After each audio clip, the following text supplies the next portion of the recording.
Father, please make this rain stop and protect us.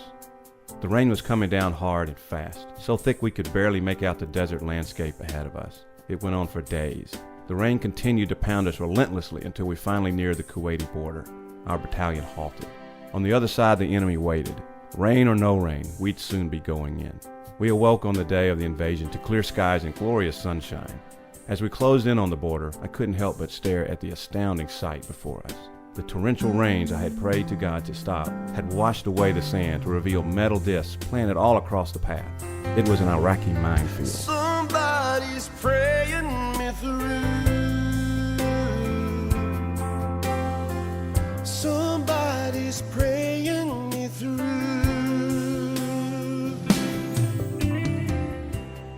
So I prayed, God, you've got to do something. There was an open field. We had to get across somehow, but it was going to expose us to the enemy, and they were firing.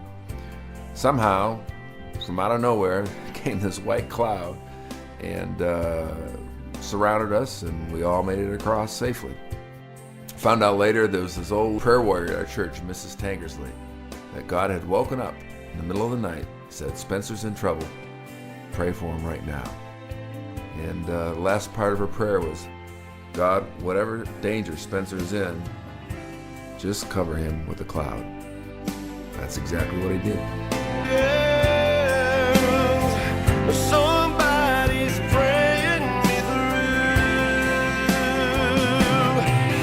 the tears, through the rain, through the sorrow, through the pain. The kids and I pray for you every night. I pray for my daddy. He prays for me too. So I told the guys, you know what? A lot of people in America know how to pray. They were praying for us in Afghanistan, and they're going to be praying for us here. My teacher asked my class to write a letter to an unknown soldier in the Gulf.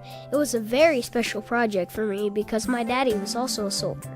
So I told my unknown soldier what I wanted to tell my daddy, that his family missed him, loved him, and was praying for him. I wondered if any soldier would even get my letter, and then I got a letter back. I couldn't believe it. I knew the handwriting on it. And somehow, with all the soldier letters sent by kids across the country, mine had been sent to my very own father. I still prayed for him every night, but I felt certain that God was watching over my dad.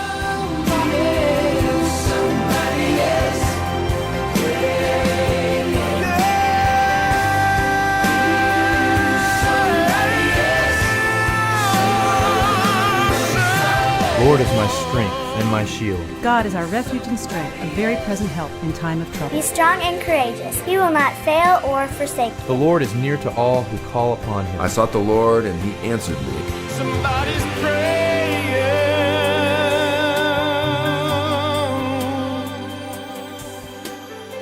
you through. There are thousands of people who pray for me. It's a humbling experience to think that people I will never have met have lifted me and my family up in prayer. It's been a comforting feeling to know that is true.